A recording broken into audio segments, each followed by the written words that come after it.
Okay. Just I don't have any music yet, so I have to just audible it. Dun dun dun dun dun dun dun dun dun. Hey, It could be worse. Could be like Jaws or something. I would feel much more intimidated. that is a good idea. I will then insert the Jaws MP3 for my next debate. There you go. Skylar Fiction was telling me that there's a website you can go on where you can get like famous people to do like an intro for you. Like he was looking into paying for one of the guys from Napoleon Dynamite to do an intro for him. So just throwing that out there, you know. That would be hilarious. That's a good idea too. I wonder if I can get like Ken Ham. Oh wow. Oh man. That's who I would I pay. don't know if the Creation Museum isn't that much. Well, it could be. Times are tough. Yeah, yeah, You might be and strapped for cash. well, they it is never done well. Like their parking lot is pretty empty. It's a very good atheist meme. Yeah. All right, let's switch over to interview mode. Oh, nice. I needed to yoink and hide toolbars and, and forgot to size the screen. All right, there we go. That's good. Cool. That's good. I'll just leave the chat there, I guess. Let's see if that shows up. All right, so Ross, thanks for coming on. I really appreciate you taking the time to be willing to have a conversation with me. Would you mind telling us a little bit about yourself and your channel before we get started? Yeah, absolutely. So my name is Ross Burns. My friends usually call me Ross Burns, but a lot of things rhyme with Ross, so take your pick. Anything that comes to mind is good for me. Yeah, so I have a YouTube channel called Burns Eye View, named off my last name, where I just take a historical Christian perspective on issues of Western culture. I usually end up focusing most of my time on politics and secular humanism. So definitely come check me out if you're a Christian and you want to see how Christians respond to this kind of thing, or if you're a non-Christian and you enjoy the back and forth, because I definitely do. Awesome, me too. And you've been having conversations pretty much like mine for the most part. Yeah. Very similar, except you're a crazy Christian person. Yeah, I know. We're the worst. Yeah, yeah. So, my position, I am an atheist, by which I mean I believe that naturalism is a better explanation to reality than theism. Could you tell me what reasons you believe in theism? And I'd like to tell you my position on those reasons, and I'd like to hear your thoughts on my position. Awesome. Yeah, cool. So I don't know if I qualify as a presuppositionalist, but probably some kind of quasi one. So my favorite or best argument would go something like this: that unless one accepts the presuppositions of the historic Christian worldview, there is no coherence and meaning in human existence in terms of knowledge, morality, or science. So I would just say it off the bat. I phrased that really well and didn't stutter. So I think just out of the blessings of our friendship that has just started, Tom, you should probably become a Christian. I would have the honor of baptizing you if that's something you're interested in. Oh yeah, through the camera, like do social distancing, baptizing. And can we use the coffee? If we can use coffee, I'm in. Probably should let it cool down first. That could be painful. Oh, yeah. All right, so you said knowledge. You don't have an objective grounds for knowledge, morality, and science without the presupposition of a Christian worldview. Is that right? Yes. All right, so my grounds for knowledge is I think, therefore I am. I exist. Based off the fact I think, therefore I am. We can know that reality exists with no logic because I have to exist in reality just by definition. And reality can't not be not reality because if it could, then I could not exist at the same time. And clearly, because I think, therefore I am, I do exist.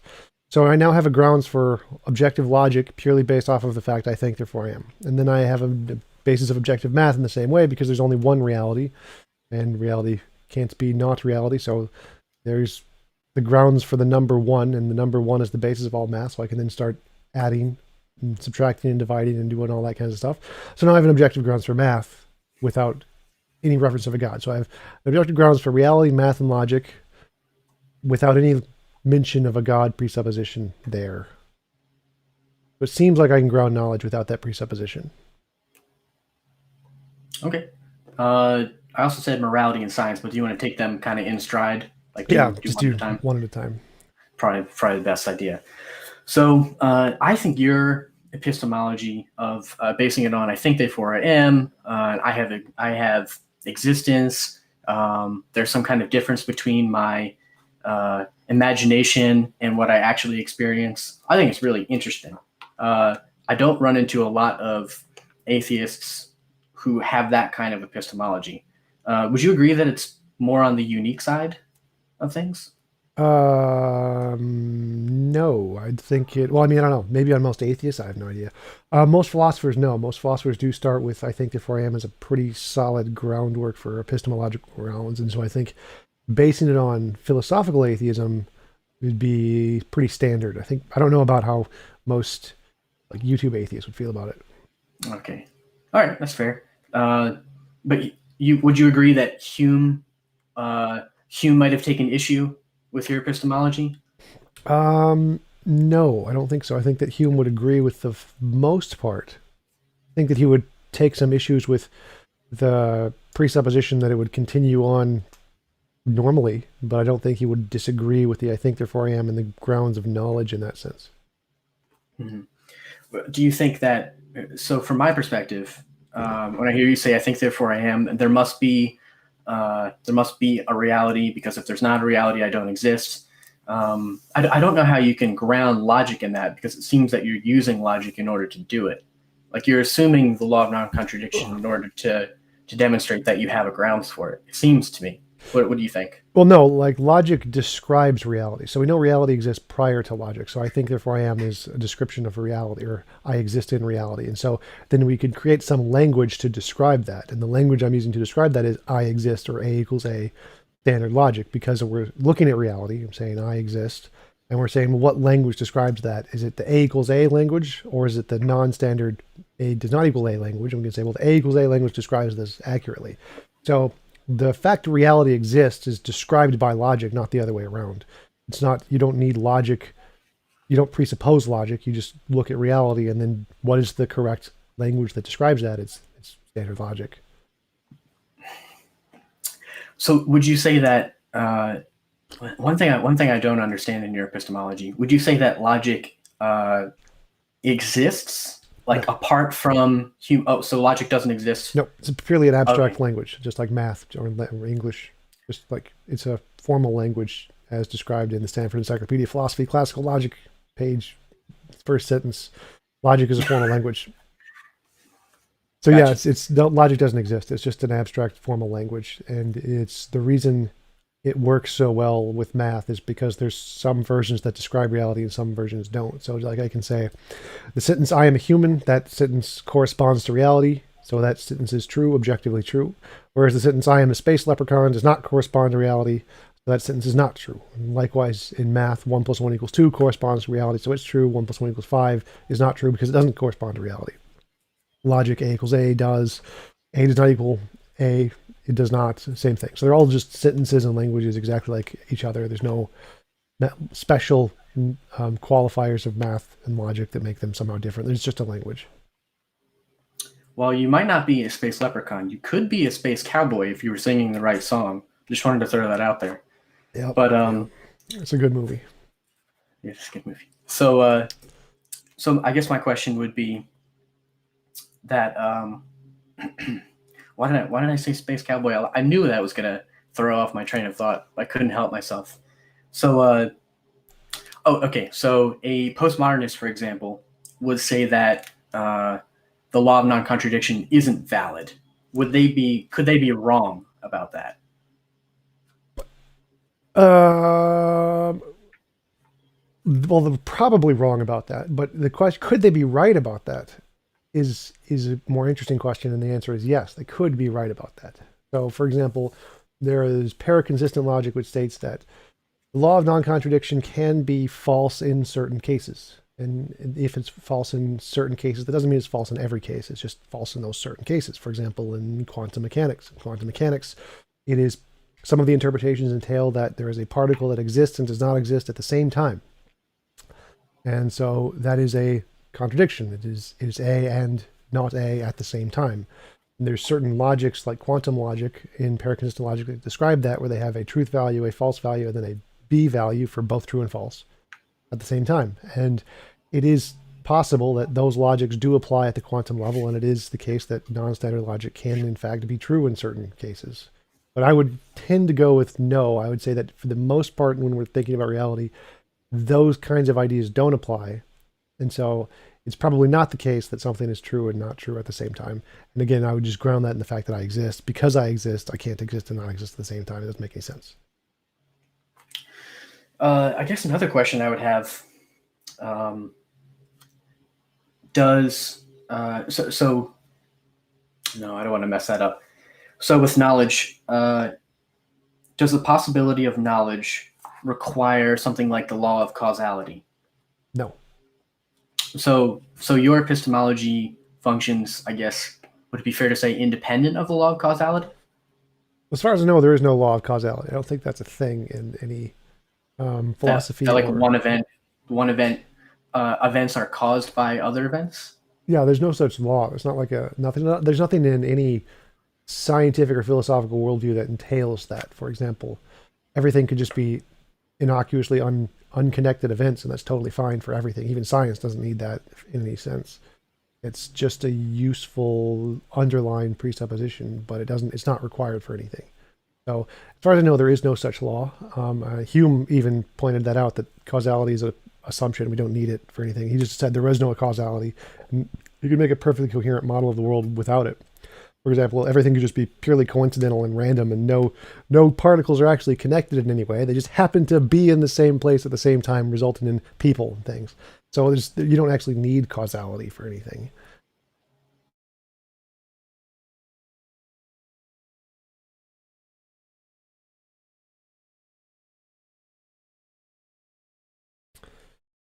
Oh, you lost connection.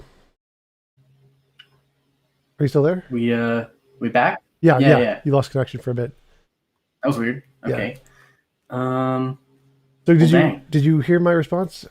Yes. Okay, cool. So if there isn't any inherent reason for why events happen, then how I don't understand how you could have knowledge of anything, knowledge or predictive knowledge of anything if there isn't any reason why things happen.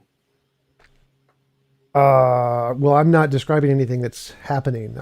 I exist. Right. So I'm not actually saying because I exist, there is this other causal interaction somehow, or my existence causes some other thing. I'm simply describing the fact that because I exist, here are the other things that I can also know from that. For example, I exist, therefore reality exists because I'm in reality. And there's only one reality and it can't not be itself. So there's A equals A and there's math. So I'm not actually describing any causality there at all. The causality would come later when we say, well, we can see interactions and they seem to follow a pattern on just purely inductive grounds, but that's not the ground of knowledge. That's all irrelevant to the ground of knowledge. The ground of knowledge is just I exist. So I don't need that. Mm-hmm. I don't need causality or induction to ground knowledge.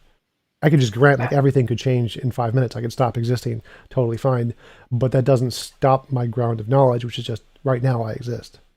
Mm.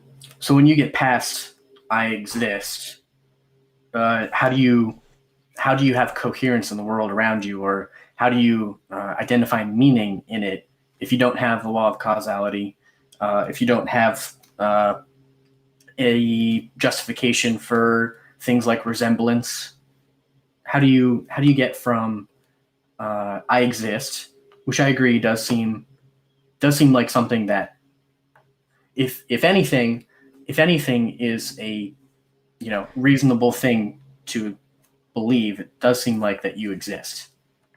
So given that, how do you get from any kind of knowledge about the world around you without things like the law of causality or resemblance or things like that?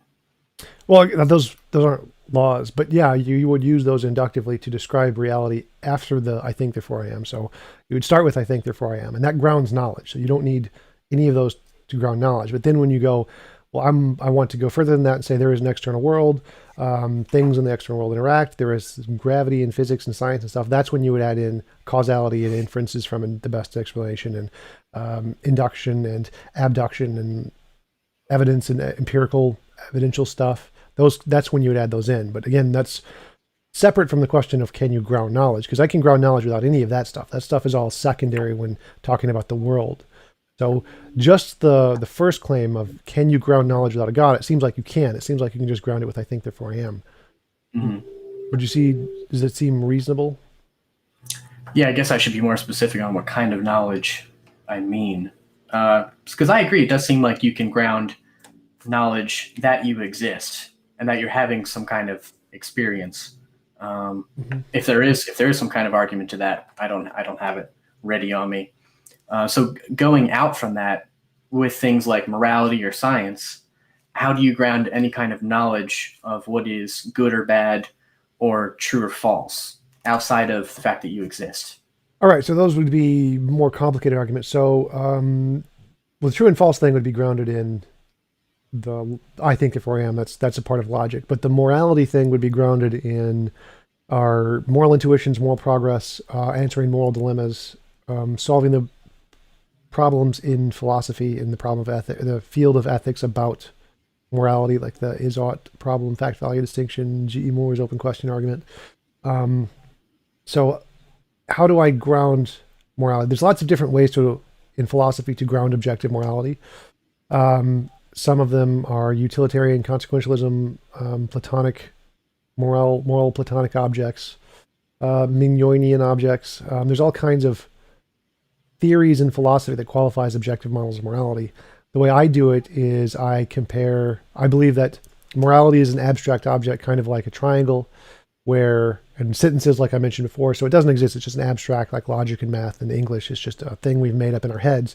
But some of those sentences are objectively true because they describe reality, and some of those are objectively false because they don't describe reality. And so there can be sentences that describe reality that are about morality. And so we can have moral sentences that are objectively true and moral sentences that are objectively false because they refer to something. So like a triangle, a mathematical object, it is objectively the case that the angles add up to 180 degrees. It has 3 perfectly straight sides. And if you describe a triangle differently, it's just not a triangle. So it is objectively the case that sentences that correspond to a triangle are true. They're objectively true. And so I'd say that there is an abstract object, like a triangle, which is the best of all possible worlds. And there are sentences that can correspond to that are true, just like there are sentences that can correspond to a triangle and be true. And so I ground morality in this abstract object of the best of all possible worlds. And that's my objective grounds for morality. Can you describe a little bit more what you mean by the best of all possible worlds in terms of morality? Sure. So when I look at moral progress and we see societies change over time, they seem to be changing in a specific direction. So you can like plot out all the different changes, like accepting gay rights, women's rights, being vegan and vegetarian, not killing animals as much, abolishing slavery. You can just take all of the different things that have changed over time and plot them out on a graph and then draw a line connecting the dots. See, where does this go? And then if you follow this to the end of where it goes seems to be the best of all possible worlds. That's what I'm describing when I say the best of all possible worlds is this line graph points to this thing. And from my definition, it's the non-imposition of all will, or the lack of involuntary impositions of wills, or a world where it's impossible to have involuntary impositions of wills. Those kinds of things are how I describe what this is pointing to. But I'm just using the inductive evidence of looking at moral progress, plotting it out on a line graph, saying, well, where does this go if it goes to the extreme? And that's what I mean by the best of all possible worlds. I'm trying to understand this. So it sounds like you're saying, I don't want to misrepresent you, but it sounds like you're saying the best of all possible worlds would be, I'm still not sure what you're defining it as. Like, what is it like? No involuntary imposition of will. That is, okay, so no involuntary imposition of will. Do you agree that sometimes the right thing to do is to involuntarily impose your will on someone? I think sometimes it's justifiable. Sometimes it's the pragmatic thing to do, but I don't think it's ever the moral thing to do.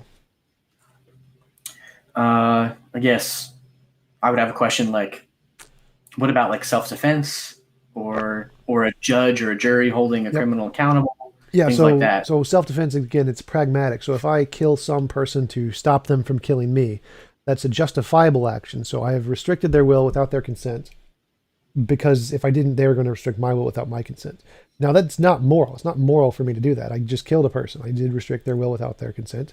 And so that is an immoral action I did. It's just not, it's just justified because if I didn't do that, there's some other consequence further down the road. But like if we compare what would be the moral thing to do in that situation, if you take the absolute non-violent route of like Jainism or Buddhism and just, or Jesus and just turn the other cheek, that would be a morally superior thing to do than to kill that guy for trying to kill you.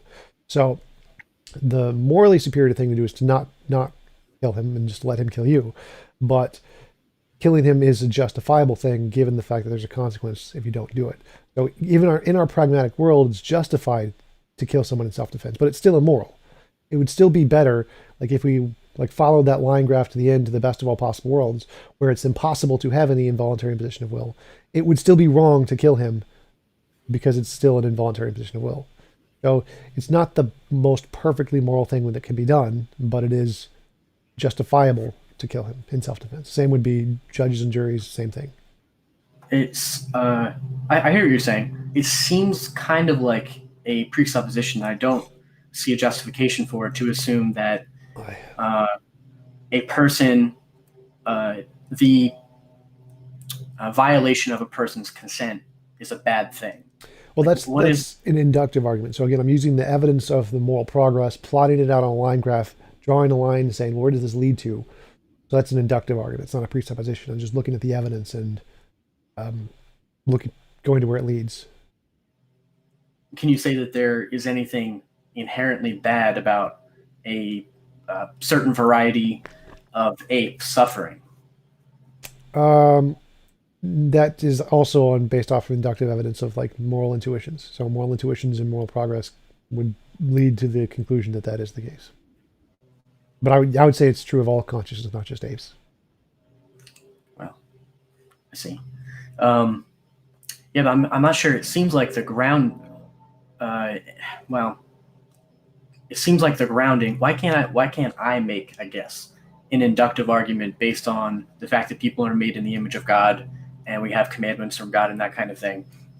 Why can't I make an inductive argument starting with those things from a Christian perspective and have just as valid an argument?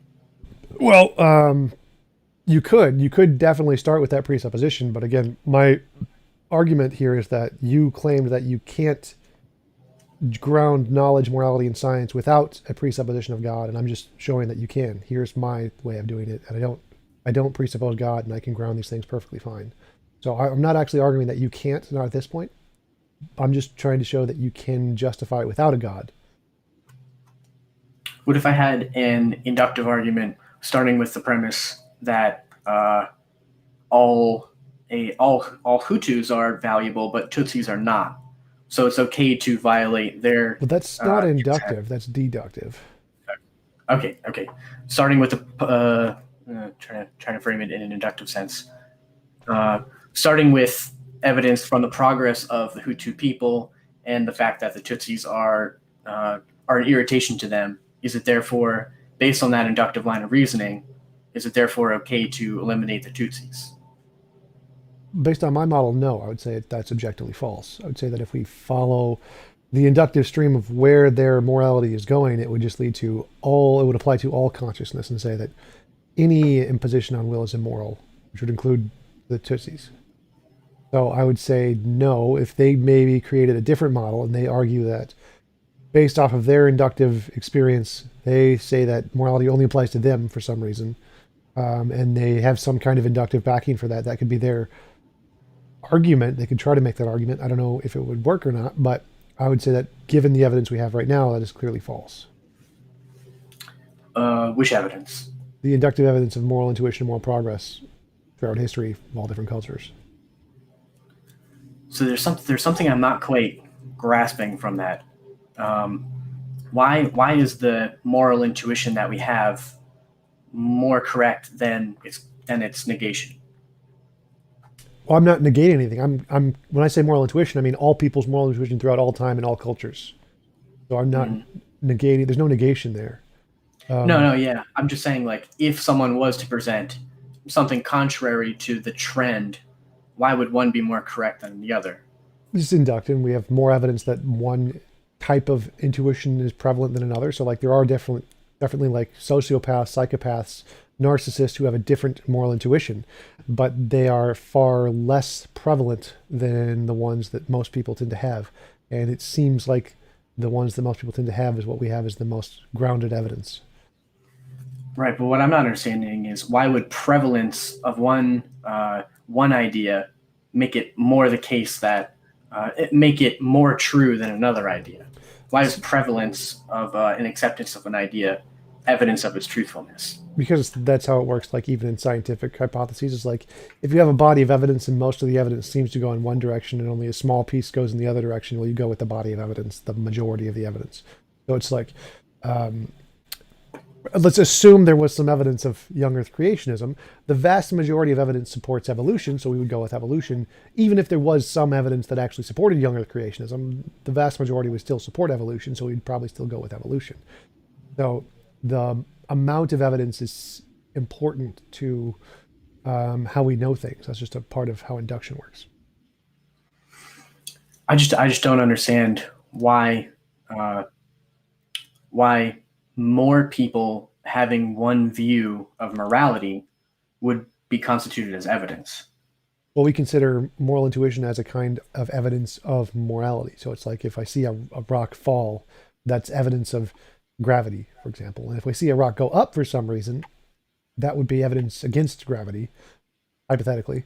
And so, but the fact that we see him fall consistently, if I drop a rock, it's going to fall at a sufficient enough time that it's reasonable to believe that gravity probably exists. So even if I have some contradictory evidence that things go up for some reason, the vast majority of cases they go down. So every instance of them going down is evidence of gravity, and every instance of moral intuition is evidence of objective morality.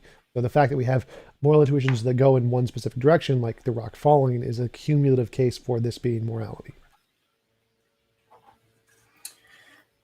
Uh, Maybe I could ask it this way: Is nope, lost the train of thought. Nope, lost it. It's gone. Yeah, I guess really what I'm trying to say is, uh, I think that if you were to line up, uh, 100 people from one culture and say that they all held this moral belief, I think that's excellent evidence that the culture has this moral belief. But I don't think it's excellent evidence that the culture ought to have this moral belief. So I think there's like the Hume's is-ought distinction there. I think is an issue. I think you can definitely say there can definitely be good evidence to describe what the majority of human opinion on morality is by the amount of evidence you collect. But I don't think there's that's evidence that of what human opinion ought to be. Right. So I reject oughts in morality. I think morality is purely descriptive. So when I say what is objective morality, it's a description of the best of all possible world. That's purely is. There's no oughts there. So I get rid of oughts completely. That's how I solve the is-ought distinction. But I would say that just moral intuitions isn't evidence morality is objective. Moral intuitions are just evidence of morality. And then we would say, well, is it objective? That's the moral progress thing, where we plot it out on a line graph and see where does it go. If it doesn't go in a consistent direction, then it would be objective. It seems to follow a specific pattern, independent of people. And that's the part where you argue it's objective, is based off of the moral progress. Just the moral intuition is just objective. It is just evidence it exists. Morality exists in some sense. It may or may not be objective. That's not important, but it exists in some sense. And then we would use the moral progress to try and indicate it's objective. But so you're not saying that someone ought to respect the someone ought to prevent or to not intrude on someone's will or consent. No, oughts are irrelevant. Oughts are just descriptive. Like if you, for objective truths, oughts don't matter. Like if I say I'm 6'2", it's not saying I ought to be 6'3" or I ought to be 6'1". That's irrelevant. It's a descriptive fact of reality. So morality works the same way. If you kill someone, you are immoral. Like this is irrelevant what you ought to be right there. It's just this is a descriptive fact that you are bad for killing people. The ought statements are then irrelevant to what objective morality is. They're just describing a different kind of thing. They're describing what we think you like should pursue in the future. Essentially, you ought to not kill people. Essentially, But that isn't a descriptive of objective morality. That's a consequence of objective morality. So it's not required to describe anything. It's just like saying what height should you be? It's irrelevant to the objective morality what you ought to do. You're saying what you ought to do is not relevant to objective morality? Mm-hmm. So it sounds like what you're saying objective morality is purely descriptive. Am Yep. I understanding that? Yeah, so anything that's objective is going to be descriptive. That's what makes it objective. The prescriptive part is, again, a secondary addition onto that. So I should try to be a taller person, or I should try to be a less tall person. That it doesn't matter to what my height is. Like the adding in the shoulds or the oughts are irrelevant to my height. My height remains the same regardless of what I should do. So the same is true of morality. If I kill someone, that's immoral. What I should do or what I should have done is irrelevant to that statement. It's still going to be immoral regardless of what I should do or what I should have done differently. Those are just prescriptions on top of the descriptive fact that I am immoral for killing a person. So you're not. I'm sorry. Go ahead. Sorry, I don't want to cut you off. Yeah, it's fine. But yeah, so the descriptive oughts are irrelevant to morality. The morality is just killing that person is wrong. You're immoral for killing that person. And then after the fact, you could say, I should have done differently or I should do differently. But then again, those should statements and the ought statements don't in any way affect the immorality of killing the person. So it sounds like you're only making sociological descriptive claims about morality of what people will be doing. It doesn't sound like you're making a metaphysical statement about what a person should or shouldn't do. Yeah, should or shouldn't isn't relevant here. So it is purely descriptive, but it's not sociologically descriptive. It's attempting to describe the best of all possible worlds, which is like an abstract. So it's like mathematically descriptive, not sociologically descriptive. When you say best, it sounds like you're that's just a label. So so my evidence is if you take moral progress and you plot it out on a line graph, where does it lead? And I'm just going to call that the best. That's my name for this system. So it's not like an actual part of the model. I see what you're saying. So you're not saying what the world should be like. You're just saying what it is going to be like, given how time is going to continue to progress. Well, no, I'm saying what would be the best because it may not go that way. Like the fact that we are going that way is irrelevant. That's not the point. We could be going the other way at some point, or we could be regressing if we go into a depression or whatever, because that's happened in society. The point is that what would the world look like if we could progress to the moral pinnacle at some point? We may or may not be able to do that. That's not a part of my argument. Whether or not it will is irrelevant. Well, the direction we're going isn't relevant. It's just what would be the case. Is there a pinnacle to this? Like if gravity had an absolute pinnacle, what would happen if everything were pulled in by gravity? Then everything would be a gigantic ball in the center of the universe. That would be the end of the universe. This isn't happening. Obviously, we're traveling apart. But I can say if we take the force of gravity and apply it to its maximum of just perfectness, if gravity was the strongest force, it could just do everything it wanted to, then everything would be a giant ball in the middle of the universe. Now it can't. But that's not relevant to the argument. The argument is just stating, if we take this force and apply it to its maximum, what would happen? So I'm doing the same thing. I'm saying, if moral progress was applied to its maximum, this is what it would be. Whether or not the world is actually going in that way isn't relevant to the argument. Okay, I see. One more question I would just have would be, it sounds like you're saying that the collective well-being of all conscious creatures, is that fair? Conscious creatures or just humans or all living things? So basically I'm asking, are you a Hindu, a Buddhist, or a Jainist? So I wouldn't say well-being, I would say consciousness. So I'd say conscious consent is the most important thing of all conscious things. Anything that's conscious should have that moral agency applied to it. It's not well-being though. Well-being isn't consciousness. Conscious consent.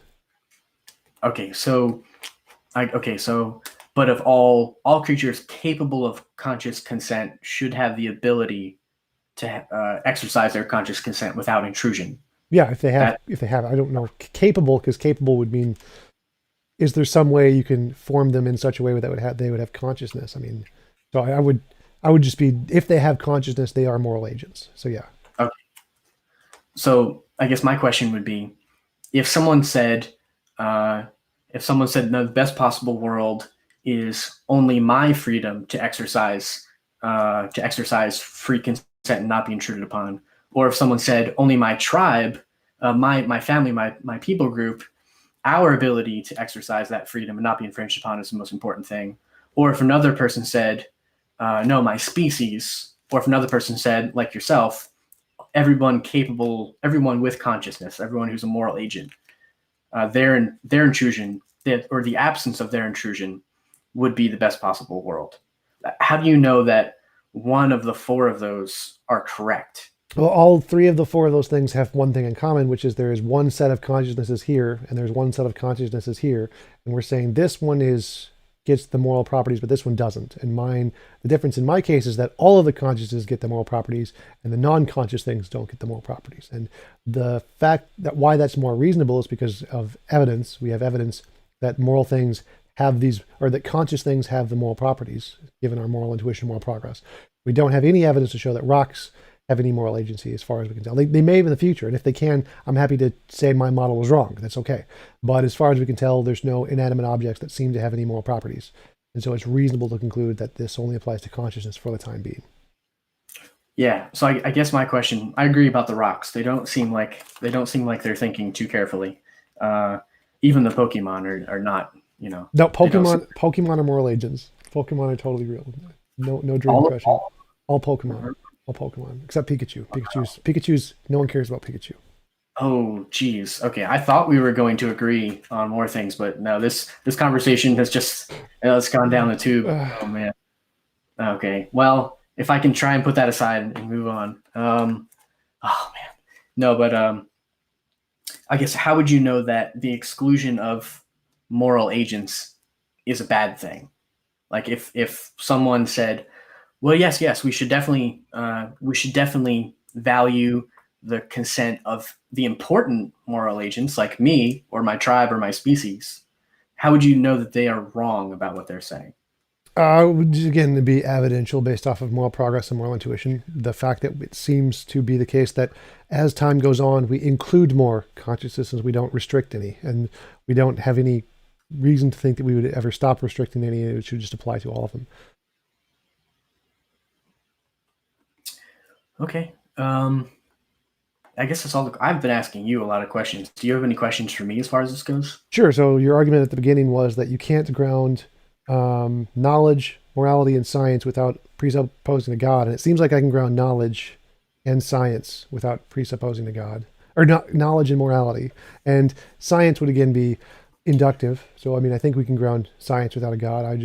I could make an argument for that, but I did just go with most scientists are atheists, and they ground science purely based off of inductive physicalism, and that seems to be fine with them. But it seems like we can ground all three of those things without any reference to a God. Is that a question? Yeah, does that seem reasonable to you? Like, it doesn't seem like there's a problem here.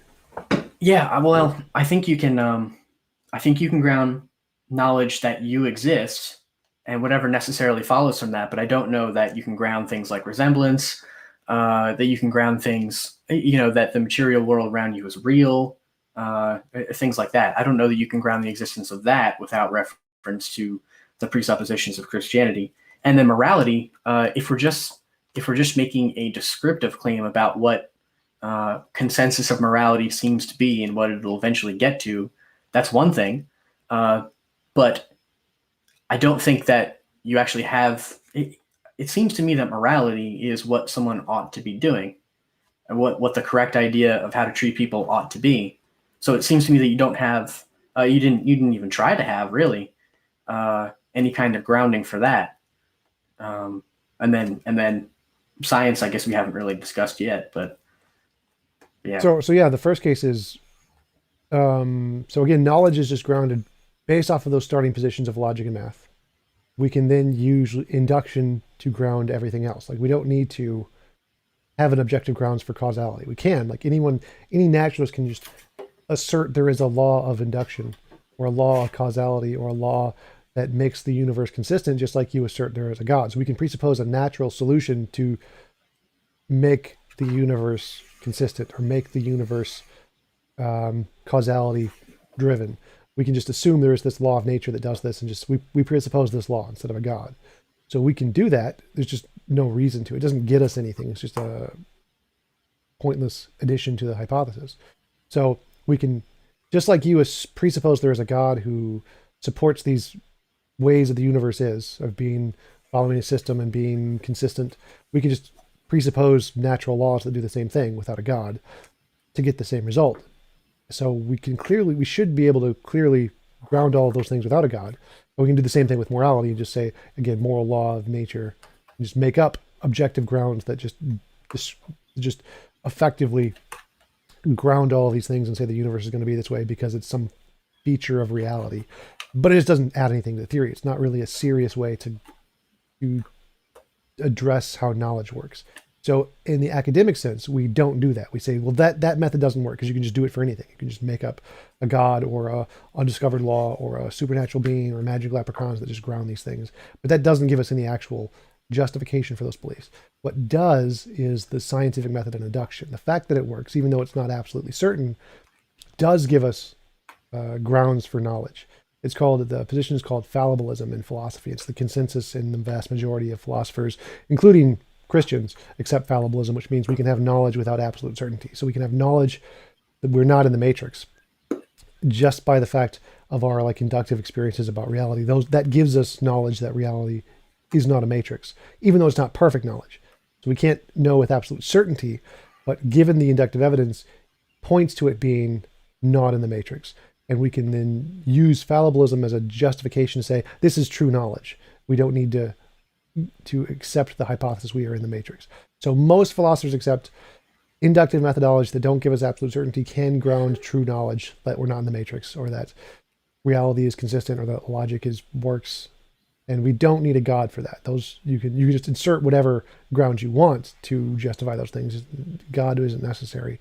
But that methodology doesn't get us anywhere, which is why philosophers and scientists don't do it. Why would asserting a natural law be able to get you any of those things? I don't see how a natural law akin to gravity, for example, would be able to tell you that the laws of logic exist, or that there are objective moral duties that exist apart from whether you believe them or not. I understand from a Christian perspective why that would be a coherent thing, because we have a personal transcendent being who can be the source of those things. But I don't understand how just a natural law could do that. Well, again, the personal transcendent being is just irrelevant. None of that adds anything to morality or logic or grounds of reality. It doesn't do anything. You could just say it's a magic pineapple and it would be equally coherent. Those are arbitrary properties that don't do anything to make a grounds any more plausible. It's just a random arbitrary property. In philosophy, we can just pick anything we want, like a ground. Instead of picking a transcendent personal being, we can just pick a law of nature, or a magical pineapple, or a transcendent squirrel, or whatever. And those are equally coherent grounds for morality and logic and reason. God doesn't work as a grounds for those things. Philosophically, it doesn't work at all, which is why the vast majority of philosophers don't accept that rationale. It's just asserting there's this property of personhood, personality, whatever, and saying that can ground these things when it can't. It's no different than any other property. It's just an asserted property with no grounds. So it's the reason that a law could ground these things is the same reason that a personal agent can ground these things. It's just because we made it up. There's no actual grounds there. It's not philosophically justified that a personal agent can ground those things. So, I would disagree. I think that a personal agent can ground those things because, as far as we can tell, at least, persons are the ones who experience morality in abstract ideas and concepts and things like that. Rocks, like we talked about earlier, don't, as far as we can tell. So putting a transcendent rock or a transcendent squirrel doesn't seem like it has the same kind of explanatory power as a transcendent personal being. Well, yeah, but that doesn't make any sense. So the fact that we experience it doesn't mean that that a mind, the cause of it. That's a composition division fallacy. For example, we experience particles of light. Nothing else experiences particles of light. Does that mean that particles of light are parts of minds? No, they just interact with minds. So morality, it could be the same kind of a thing. It interacts with the mind, grounded in a law like gravity. Gravity interacts with us. We can feel gravity. Only conscious things can feel gravity. That doesn't mean gravity only affects conscious things. The same thing would apply to morality. The fact that we experience morality doesn't mean morality only affects or is grounded in conscious things. That doesn't follow. So saying that because we're the ones who experience it, therefore it is grounded in us, so that we created it, consciousness created it, doesn't follow. It's the composition of vision fallacy. So that doesn't actually work as a grounds at all. It doesn't solve the problem. It just says, okay, so why does this thing experience it? Darn, I lost you there. Can you repeat that somehow? I had something that I thought was interesting. Sure. Can you just run through that again? I'm sorry. So the fact that we experience consciousness doesn't mean, or experience morality doesn't mean morality is grounded in consciousness. We experience light. Light is not grounded in consciousness. We experience gravity. Gravity is not grounded in consciousness. There's not like a super mind, a super leprechaun out there who's pushing everything towards the ground because we experience consciousness. It's just the fact that consciousness exists as an independent thing, objectively in the world, regardless of minds, and it affects things with minds. So morality could be the same thing. It could exist as an objective part of the world, like as a law of nature, and it could affect things with minds, like us. So the fact that we experience it is not a justification that morality is from consciousness or is from a personal being. Right. So then, remember what I was going to say. Light, things like that. Light is a physical thing, or a wave, but that's a different discussion. Yeah. But morality and concepts and logic aren't physical things. You would agree that there's a category distinction to be made between physical things like light or gravity and something like morality and logic, right? Sure. So then that would be the category distinction. I don't think that you can. Well, the argument wasn't that it's physical, therefore it's not. It's just a different category. So the point is that just because we experience something doesn't mean it's grounded in a mind. Now, there are differences, like saying math and logic and morality and light and particles. Yes, those are different things. And the only point I'm making here is that there can be things that we experience that are not grounded in minds. And if it's possible that there are things we experience that are not grounded in minds, then you can't therefore infer that because we experience it, it is therefore grounded in a mind. That's the only point here, is as long as there is a single thing that we experience that isn't grounded in a mind, then you can't conclude that because we experience something, it is therefore grounded in a mind. That doesn't follow. So the saying that because there is a personal being, or because we experience morality, there must be a greater personal being that grounds morality, doesn't follow. It's like saying because we experience particles, those particles must be grounded in a greater personal being, also doesn't follow. Right. So I guess the reason why I was making that distinction is because I think we would agree, even though we don't agree on everything like Pokemon, we can certainly agree that rocks certainly don't experience, but they interact with light. But rocks don't interact with morality or logic or anything like that. They're not. I think we would agree that impersonal things don't. They're not the source of any moral concepts, right? No, again, so that's not the point. The point is that you can't make the conclusion that because we experience something that it is therefore grounded in a mind. So I would say that the fact that we experience morality does not mean that morality is grounded in a mind. There's nothing about a mind that can get you morality. It's just the exact same thing we have now. There's no difference in saying we ground objective morality and God grounds objective morality, because they're the exact same ontologically, since they're both grounded in a mind. But if we said morality exists as a law of nature, like gravity, and it affects our brains in such a way that it causes us to feel moral intuitions, that would be equally as objective, because it's independent of minds. That's what objective means, is that it's not contingent on minds or what we think about it. It's true regardless. So it is possible for morality to be objective if it is a law of nature that affects our brains in such a way that we feel this thing, just like we feel gravity.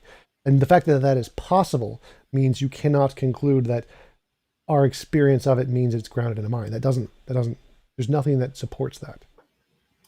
So I'm saying that I think we might be talking past each other. I think we're using different categories. So when I'm saying morality, I'm not just talking about the descriptive kind of morality. I'm talking about, again, I agree with you. So here I'm not using my model of morality. I'm using every possible model of morality. Anything in philosophy, if it exists as a law of nature, it's objective. and it can exist like Platonic objects. There's a moral Platonic theory that says morality is an abstract object like Platonism that exists in the universe. That would be an objective model of morality. There are certain laws like utilitarianism and consequentialism that are kinds of objective models of morality where those principles apply universally. So you do not need a God in any sense to ground objective morality. It does not follow. It's just saying that because we experience it also doesn't follow. And it applies to all kinds of objective morality, not just my particular model. So it just does not follow to say that because we are minds and we experience morality, therefore morality must be grounded in mind. It's just an anthropocentric fallacy. It's saying we create sparks when we smash things with hammers, therefore lightning must be created by a big guy in the sky smashing hammers. So it would probably be better to say that if objective moral duties exist and they're grounded in something, or maybe better to say if absolute moral duties and values exist, then they would have to be grounded in something personal. I don't think you can that's immediately false. That is immediately false. So that just the first thing that shows is that you haven't that people who make that kind of argument haven't studied much in philosophy and ethics, because there are tons of theories of morality and philosophy of ethics that do not ground objective morality in that. You say your objective morality is a Platonic abstract that does ground objective moral values and duties, or consequentialism or utilitarianism or any of the other ones. So no, there is absolutely nothing that supports that premise. There's nothing that says that a personal being could in any way justify objective moral values and duties. It accomplishes nothing any more than saying a pineapple could ground objective moral values and duties. That is an arbitrary property that does nothing to actually address any of the things in ethics or the philosophy or any of the distinctions or the dilemmas. It's just an arbitrary property that has been chosen because it's an anthropocentric fallacy, that we like it because it's kind of like us. There is no justification at all for why a personal being could do anything to ground morality. So I don't think that the Platonic idea or utilitarian idea with like a teleological framework, I don't think either of those things can ground morality. The fact that people do ground them and make arguments for them I don't think that means they work necessarily. So my problem with the Platonic idea, although I would consider myself somewhat of a Christian Platonist in terms of universals, I think that universals and forms are grounded in the mind of God rather than just some kind of disembodied material world. I don't think a impersonal, disembodied material world, I don't think there's a good explanation for why that world would be interacting with ours at all if it's not governed by anything personal. I don't think that follows. And with utilitarian, well, just to address that really quick, it's really easy. It's just like a law of nature. Why does gravity interact with us? Because it's a part of reality. So I could say, why does the moral Platonic object interact with us? Again, just a law of nature like gravity. So you don't need a personal being to explain why it would interact with us in any way. I don't think that. I hear what you're saying, but I just can't see how that explains anything. To just say a natural law does it. I mean, I totally agree with you, but that's kind of the point, is that we can make up explanations of why it interacts with us, just like a theist can make up explanations of why it interacts with us. They're all ad hoc. They don't work. Like the moral realism is an unsolved problem in philosophy. We don't have objective grounds for it that everyone agrees. There's no consensus in the field yet. It's an unsolved problem. But we can all make stuff up. We can make up a God. We can make up an undiscovered law of nature. And those two things work equally as a made-up basis of objective morality. But just like you said, yeah, they don't work. They don't actually explain anything. They're just ad hoc assertions. So just like any problem that you get with trying to explain objective morality with a law that we've just asserted is going to also exist when you try to explain objective morality with a God. There's actually more problems with a God, which is why it's not accepted in the field of ethics. So, I mean, I understand that you don't accept that Platonism could work as an objective morality, but again, you would be disagreeing with all of the experts in the field of philosophy to say that somehow a God does when Platonism doesn't. And any reason you apply that Platonism can't, a God can't for the same reason. So if you just want to go against all of the experts in the field of philosophy, I mean, you can do that, but I'm just going to reject your hypothesis and I'm going to go with the people who actually really understand the field. Well, Tom, trust me, I have a YouTube channel, so I'm technically an expert too. Yeah. So I stayed in a Holiday Motel one time. Well, I do have a bookshelf. So oh God, I have it. My chair though, the chair. Come on. It does look very comfy, I have to tell you. But no, I mean, I would certainly say that the Christian, at least many Orthodox Christian philosophers, and ethicists would ground in that kind of thing. Certainly, I mean, I would agree that perhaps some Muslim ones as well, but no naturalistic or atheistic philosophers would do that. But I think they do that, well, for other reasons. Well, yeah, I mean, I totally agree with you. That's kind of the point, is that just as you assert that God can act as a grounds of objective morality, Platonists assert that the Platonic objects can act as an objective grounds of morality, and neither of those are supported more than the other. They're essentially just assertions. That's why objective morality is an unsolved problem. We don't know what actually solves the problem, but we do know that there are lots of problems with anything that's asserted to solve the problem. So just for the same reasons you say Platonism can't work, theism also can't work. So the difference, again, which you might not appreciate, but I found that the best way to win an argument is to just keep repeating things and ignoring what the other person says. So damn you, Darth Dawkins. Yeah, well, but I do think that what's the thing I'm looking for? The trait or the characteristic of personality, personhood, I think, based on our experience, is a better indication, because we can say that persons are the ones who entail moral propositions, and from our experience, and nothing else does. So it seems like the best explanation would be, if there is an objective ground for morality, it could be personal. Like, that would be an acceptable explanation in a way that Platonism couldn't be, because Platonism ultimately reality isn't personal.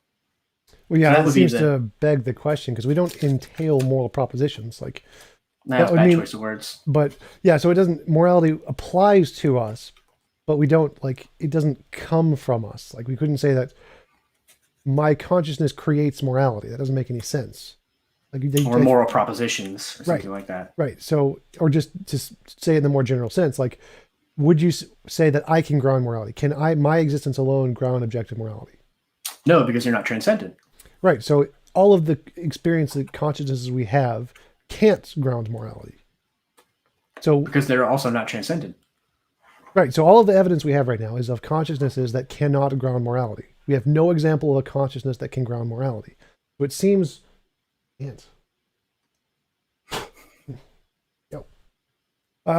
it seems like consciousness can't ground morality. You're saying something else does. It's this transcendent thing. Then you also add consciousness to that. You say, well, it has to be conscious and transcendent, but that seems to be an arbitrary addition there. Like, we know it can't be just consciousness. It has to be the transcendent thing. So we can just get rid of the consciousness, keep the transcendent thing, and we still have an equally good grounds objective morality if we apply transcendent pineapple, or transcendent law of nature, or transcendent whatever. So we know we need the transcendent. We know the consciousness on its own doesn't work. We need to add something else. We add this transcendent thing. So, but you're keeping the consciousness for some reason, and there's no reason to keep the consciousness just because it affects us. There's no reason to think that consciousness grounds that thing, because again, all of the consciousness we have don't ground that thing. Well, because consciousness puts forth moral ideas, and pineapples don't. That's why I'm grounding it that way. Puts forth moral ideas, again, has nothing to do with grounding morality. So the fact that we can describe moral principles does not in any way say that we ground them. So the fact that we experience particles doesn't mean that particles are in a mind. So the same way would be morality would be the same thing. The fact that we put forth moral principles doesn't mean that we ground them. So again, that isn't actually evidence that consciousness grounds morality. The fact that we describe it, or that we express morality, or have moral propositions or whatever, because none of us ground those propositions. They're not grounded in the consciousness. We have no reason to think that a mind grounds these things. That seems to be like an ad hoc addition that's not there based off any of the evidence. All the evidence says that we can express them, we can describe them, but we can't change them. No consciousness can affect or change objective moral values. But it doesn't follow that consciousness grounds objective moral values. It doesn't make any sense. It seems like a ad hoc assertion. Are you saying that in your view, or just in my view, consciousness can affect these things? I'm saying the evidence objectively does not indicate that consciousness can affect these things. I would say that in your view too. I think that the way we think about morality doesn't change morality. It's not subjective in that sense. So our consciousness cannot affect objective morality. It can't like change. I want objective morality to be give me chocolate, and if you don't give me chocolate, it's objectively moral. Our consciousness can't do that. It can't change morality in that sense. So there's no evidence at all that consciousnesses can affect the ground of objective morality. There's no evidence that there's no connection between consciousness and the ground of objective morality. That's purely ad hoc. Well, I would agree that objective morality doesn't change. I mean, from obviously from my perspective, I ground it in a personal, immutable creator. So he, by definition, would have a standard of morality that doesn't change. So I don't see. Well, no. I don't see. So again, the point isn't the morality changes. That's irrelevant. The point is that there's nothing in consciousness that can affect the ground of morality, whatever that is. There is no connection between consciousness and morality. It just doesn't do anything. It's like saying, why can't I change the size of the sun? Well, because the sun exists independently of my mind. There's no consciousness in the sun. If some consciousness could affect the size of the sun, then it would be more reasonable to say that maybe there's some part of consciousness that's in the sun. There's some way that those things can affect one another. But because our minds can't affect the sun, it's reasonable to conclude there is no conscious relation to the sun. There's no consciousness in it. Consciousness can't do anything to it. There's no consciousness there. So the same thing would be morality. If you say our conscious minds can't affect morality, just like it can't affect the sun, or like I can't lift objects with my mind. So it's pretty reasonable to conclude consciousness does not do those things. It is not grounded in my cell phone because I can't lift it with my consciousness. Did you? I might have misheard you, but did you say that there's no relationship between consciousness and morality? Yes, that seems to be the case. Like it seems to be the case that our consciousness cannot affect morality, just like our consciousness cannot affect the sun. So the grounds of morality is in no way related to consciousness. Now it can affect consciousnesses, whatever it is, but it is not grounded by consciousness. There's no reason to conclude that. I thought that your objective moral system was the relationship between consciousness and morality. Yes. And suffering, that kind of thing. Yes. So again, it can affect consciousness. The moral grounds can affect consciousness, but it's not grounded in consciousness. That is an unjustified conclusion. But the fact that we experience it doesn't mean that consciousness is grounded or it's grounded by consciousness. That's an innocuous connection. Just like saying we experience the sun, that does not mean that the sun creates consciousness or that the consciousness is in some part of the sun. It doesn't make sense to say that. In effect, why would the fact that I can't ground morality mean that a transcendent personal creator couldn't ground morality? Oh yeah, that's totally fine. So I totally agree there. The point is that no consciousness we ever know of could ever act as a grounds for morality. We have no basis to conclude that any kind of consciousness can ground morality because we have no connection between those two things. Like if I said a pineapple can ground morality, we have no connection between objective morality and a pineapple, or gravity. We have no connection between pineapples grounding gravity. Like there's no connection between those two things. It's just like there's no connection between grounding consciousness and morality. There's no evidence that any kind of consciousness could ground morality. None of them do. So the same problem arises when you say consciousness can act as a ground of morality as when you say a pineapple can act as a ground of morality. There's no evidence to support that. So to ground morality, you need to go beyond consciousness. You need to have this transcendent property. That thing can potentially ground objective morality. It needs to be above consciousness. But then you're also adding in consciousness there for no reason. Like it doesn't do anything. We know we need the transcendent one. I agree with you on that. We don't have any reason to include the conscious one because there's no evidence that consciousness has anything to do with grounding morality. That's the problem. Just like there's no evidence to say that humans have anything to do with grounding morality or that pineapples have anything to do with grounding morality. There's no connection between those two things. It's just an assertion. Would you say that conscious creatures interact or have a relationship to morality that pineapples don't? Yes, we interact with it. Where does morality in your worldview come from? Well, again, that would be a different part of the argument. So my argument here is just that there is nothing about consciousness that has any relation to grounding morality. We have no evidence of a consciousness grounding morality. It isn't a thing. Like all of the consciousnesses we know of, all of the evidence of morality we have, none of those have any relation to grounding it. There's no connection between those two things. That's the problem. So I'm trying to draw out the connection, the connection that I see. So in your worldview, where did morality come from? Like where is it? Like how do we know that it exists? If in the sense that you believe it exists. It came from evolution. We know it through moral intuitions and moral progress. When you say we, I assume you're talking about all humans. Conscious. Yeah. Right. But that's my point. Like, that's where morality comes from conscious creatures. Again, so that's how we know of it, but that isn't where it is grounded. So you're conflating different ways of comes from. So our understanding of gravity comes from evolution. Gravity does not come from evolution. So concepts, morality is a concept. Would you agree with that? Yes. So then concepts only exist in minds, consciousness, right? Yep. So again, logic and math, triangles did not come from humans. We describe triangles, like there are certain statements of English that correspond to reality, and those are statements that are true. This reality doesn't come from the mind, though. The sentences come from the mind, so our moral sentences, our expressions of morality come from minds, they're abstract. But the morality itself does not need to be abstract. The abstracts just describe the morality. That's what makes it objective. So the morality came from evolution, just like logic and math came from evolution. But logic and math and morality describe something in reality independent of where it came from. Now, see, I don't understand. It sounded like you were saying that logic, math, and morality exist outside of our consciousness. No, they only exist in our consciousness, but they describe things that exist outside of our consciousness. Right. So if they only exist in our consciousness, that seems to kind of help out my argument. That's what because they don't exist in pineapples. No, again, so like triangles only exist in human minds. There are no triangles anywhere in the universe, but they describe a relation in reality. So the relation in reality is, again, abstract, but it's still a part of reality in that sense. So it's not in minds. Minds don't ground triangles. They're not, triangles don't only exist because minds imagined them to exist. They are an objective relation descriptive of reality, and that part is what matters. That's what makes it objective.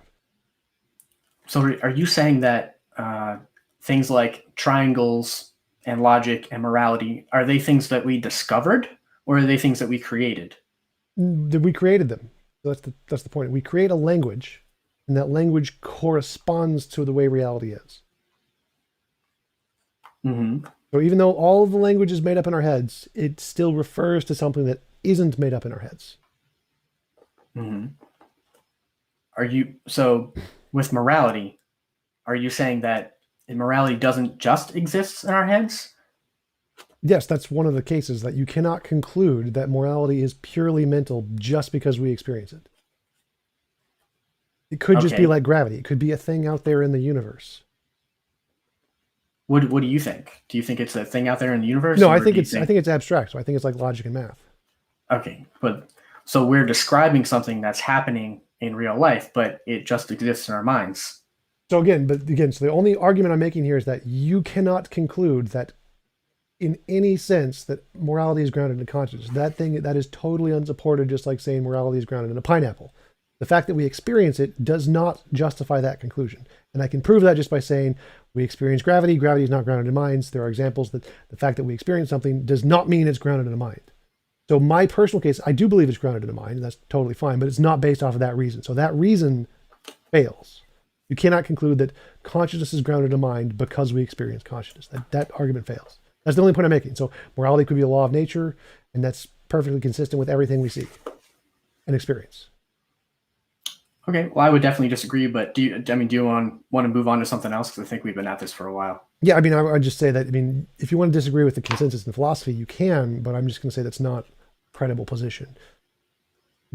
Yeah, so if you wanted to move on to something else, for sure, that's fine. Okay, yeah. Do you have any? Do you have anything to ask me? Let's see. So one of the problems with God grounded in morality is that it's totally arbitrary. Like, something is only objective if it's mind independent, if it's not determined by what someone thinks about it. And it's one of the earliest arguments against a God grounded in morality is the Euthyphro dilemma, which states that is something good because God says it's good, or does God say it's good because he measured that it was good based off some independent standard? And then I'm sure you're aware that Christians have historically responded that the nature of morality is inherent in God's nature. So he's not referencing something else, and he's not arbitrarily determining something. It's consistent in his character, which is especially relevant in the historical Christian position of Trinitarian God, which something like a Unitarian God in Islam it's kind of hard to say how they could ground something like relations between persons. Like, where did that come from? Did God at some point learn that?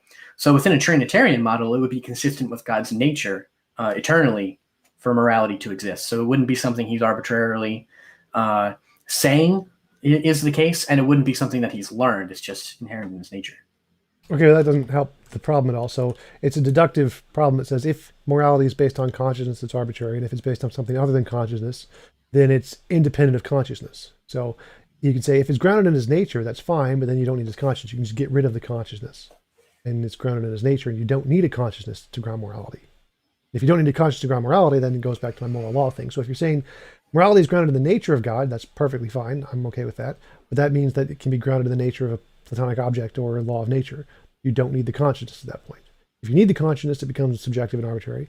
If you don't need the consciousness, then you can ground it in his nature, perfectly fine, but then you can ground it in anything's nature, just nature's nature. Well, I'm saying the nature of a conscious being would be what I'm talking about. So it is like the Trinitarian God is inherently relational, and the nature of that God entails consciousness, which is where I'm saying morality needs to come from. Well, that's where the contradiction is. Is it grounded by his consciousness, or is it grounded by his nature? Those are two separate things. You can't have them both be the same. Well, I don't know that I would agree that you can separate out those two things. Well, nature implies more things than just consciousness. The nature implies lots of different properties to it. Like you can have a nature that doesn't imply, rocks have a nature to them. Reality has a nature to them. Nature is different properties than consciousness does. So you can't just say both. Doesn't make any sense. I mean, that's an interesting objection. Yeah, I mean, I would just say that the part of God's nature that I'm referring to is the relational conscious aspect. Well, then you don't need the nature. You can just say consciousness. Is it his consciousness or is it his nature?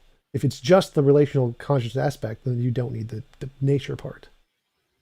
I guess when I'm saying nature, that's what I'm referring to. So it is his conscious. So it is only good because God says it's good. Then that makes morality arbitrary. No. I'm not saying that. So I'm not equating God's consciousness with his spoken word or with his revelation. Like, I don't think they're the same thing. So what I'm saying is God's consciousness, not necessarily his decrees to his creatures, but God's consciousness in the relationship with himself is the grounding of morality, is what I'm saying. Sounds quite circular, the relationship with himself. So let me put it to you this way. Let's say... Well, no, I mean, it doesn't matter how many parts you add to a circle, it's still a circle.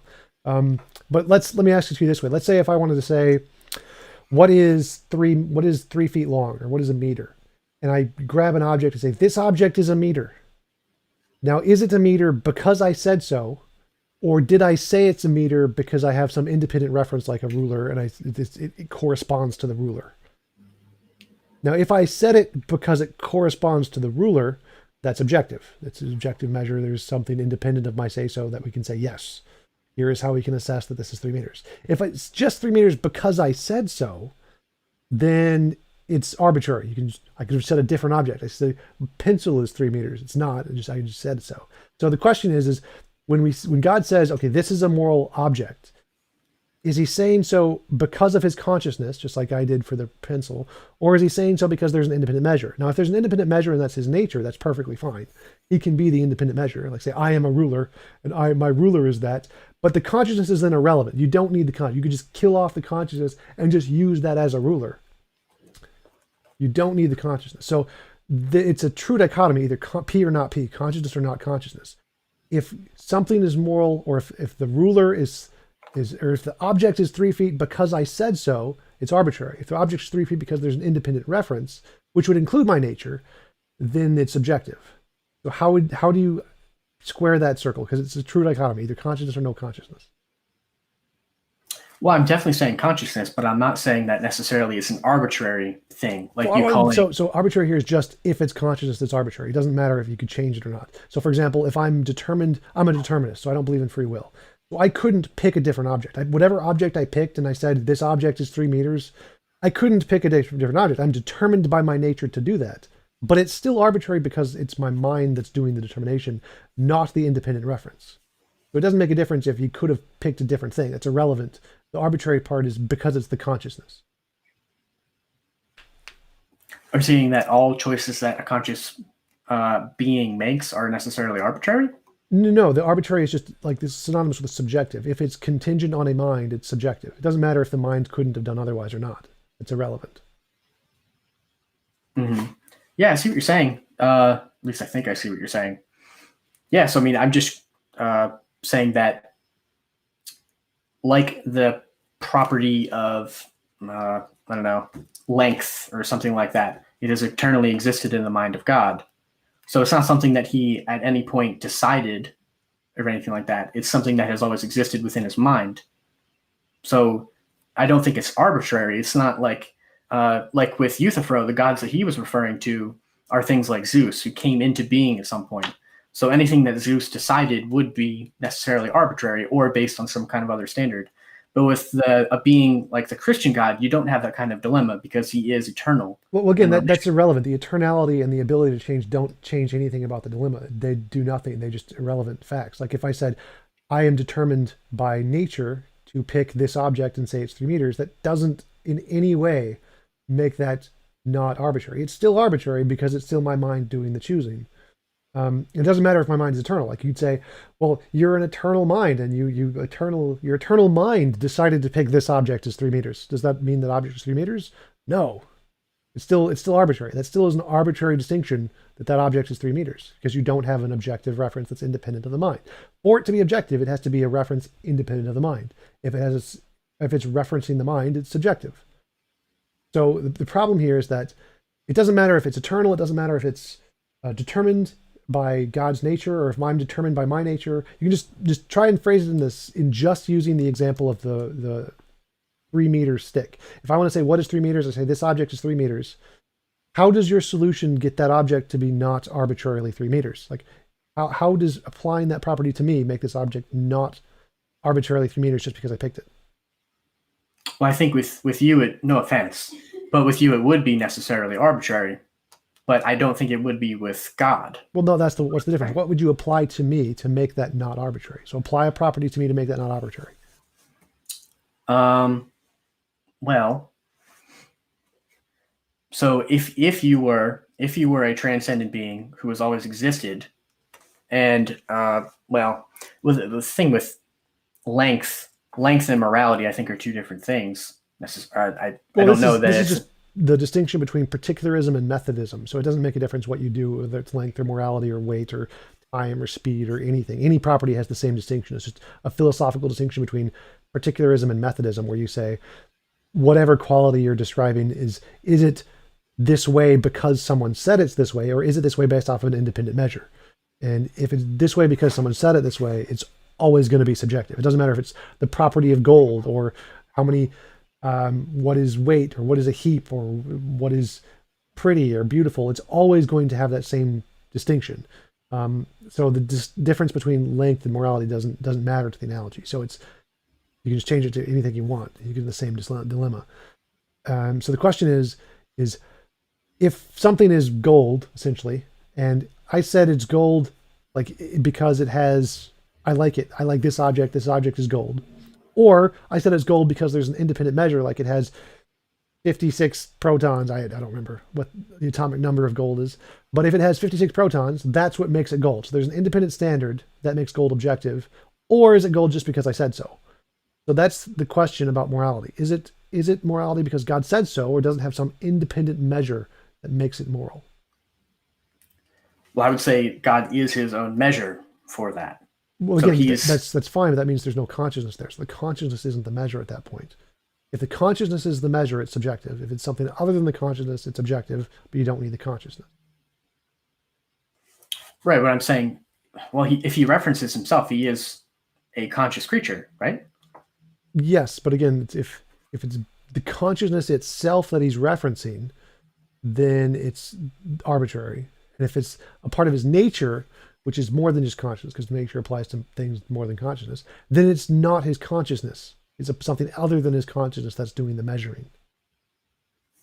Well, I don't think consciousness, like if I said, I am 6 feet tall, like that's true of my body. Like, but it's not my consciousness. My consciousness is irrelevant here. Like, if I died and my consciousness left my body, you can still measure my body to be 6 feet tall. The objective measure of the height is true independent of the consciousness. So if I reference my nature, that is irrelevant to the consciousness. Right, but so what I'm saying is that because God is a conscious creature, he's always experienced relation and morality and things like that. So it's not something that, so I don't think you can separate out his consciousness and his nature as two separate things about God, is what I'm saying. So if he references himself the way he is, and the way he is as a conscious being interacting with himself in a Trinitarian kind of way, then I think that's the ground of morality in a way that you couldn't be. No offense. Well, again, so that doesn't work because consciousness and nature are two separate things. You can have nature without consciousness. Like all roses are flowers, not all flowers are roses. Well, I agree, but I don't think that's the way with God, at least in the Christian conception. Well, then there's no distinction between consciousness and nature, and you've done nothing to solve the dilemma. You've just said, I'm going to pick consciousness and say it's determined by his consciousness, and I'm just going to call it his nature. If there's no difference between God's consciousness and God's nature, then you haven't done anything to the dilemma. You've just picked the first horn and said, it's because God says so. Yeah, I mean, I'm not seeing what you're saying. I'm not picking up what you're putting down. The dilemma is something moral because of God's consciousness, or is it moral based off something other than God's consciousness?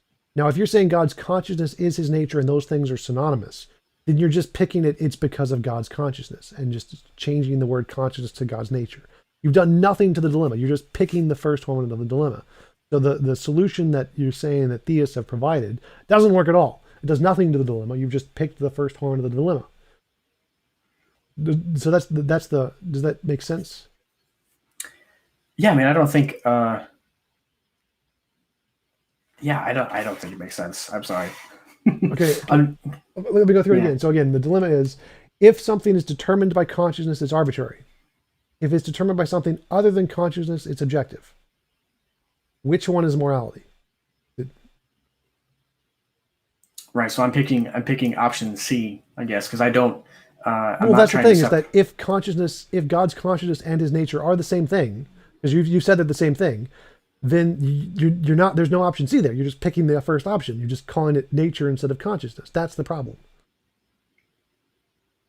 Right, but I'm saying his nature entails consciousness. I'm not saying that they're the same thing. That his nature is his consciousness, or at least if I did say that, I misspoke. But I'm saying his nature entails consciousness. Okay. So there is something else other than his consciousness that is determining morality that isn't his consciousness. I guess that's an interesting way of asking it. I'm not sure.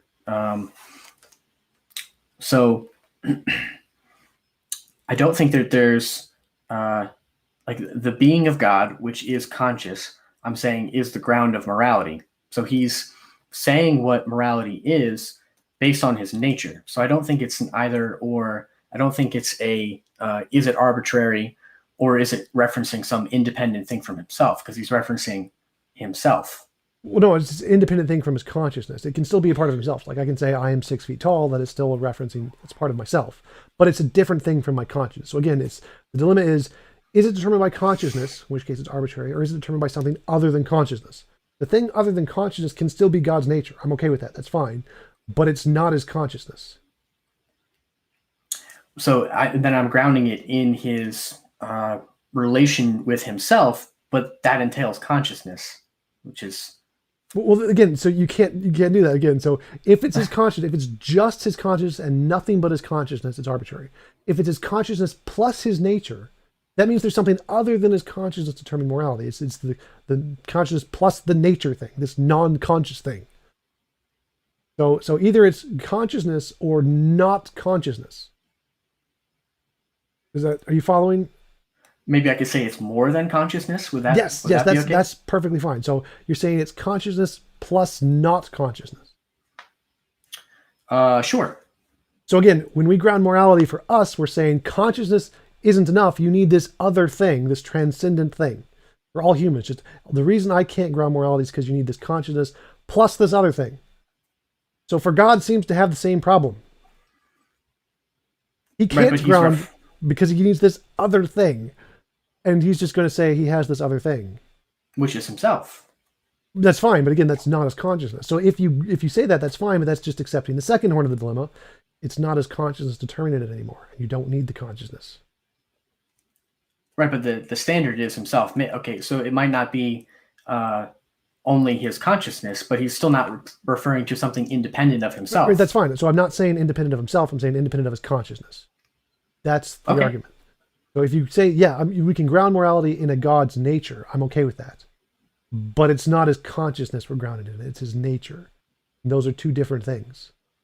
And if you want to say that it can be grounded in a nature independent of a consciousness or as a combination of a consciousness, then there's at least some part of morality that isn't grounded in consciousness. You don't need a consciousness to ground morality. Some part of it is grounded in a nature that isn't conscious. Well, sure, it can't only be consciousness that grounds morality. I think that the being of God is necessary for that too. Right, so there's something non-conscious that is a part of ground of morality, and I can just use that to say that same thing. We can just get rid of consciousness at this point and say, well, we're moving towards that direction. Let's just get rid of the consciousness, and we can still do it. So some part of non-conscious things can be used to ground morality, which means by extension we can ground morality without a consciousness. Well, I don't think so, because I'm saying I'm not saying it's only God's nature apart from his consciousness. If you take that part out, then you can ground it. I'm saying both things. So I'm just saying that because you are accepting the second horn of the dilemma, there is a part of something that is non-conscious that is a part of the ground of morality. And I'm just extending from that and saying, okay, I can just ground morality in that thing. So as long as you grant that morality is necessarily grounded in something that is partially not conscious, that is sufficient. That is sufficient for me to make my point.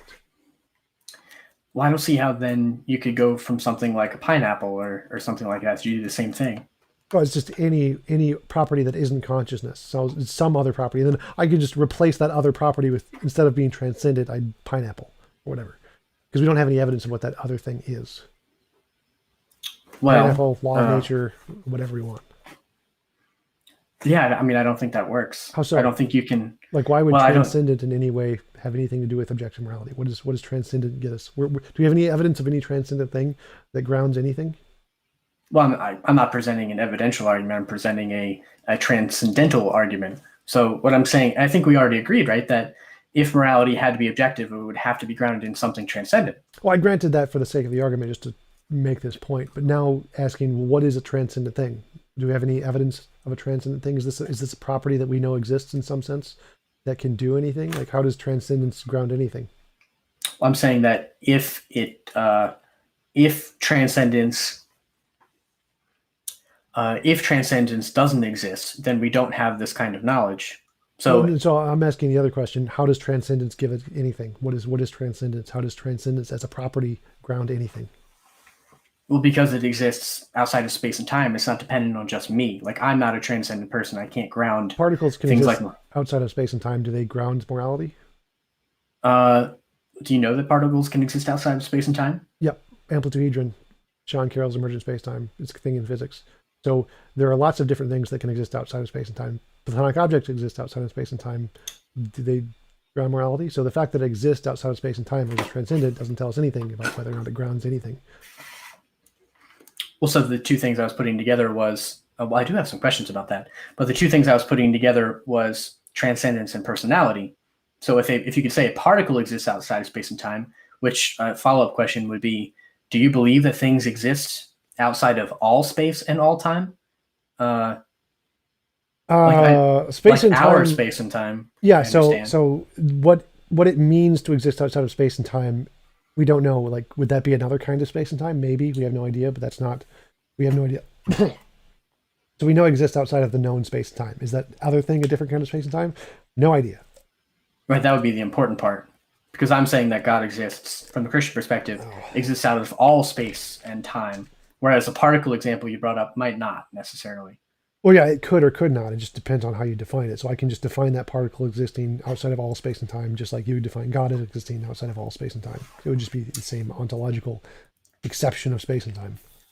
But I don't see how the particle, because it's not personal, it doesn't have any consciousness. I don't see how it can help you with things like Well, again, logic or math or morality. we know consciousness doesn't ground any of those things. It has no connection to grounding those things. Those are things that are descriptive of reality. So you don't need consciousness for any of those things.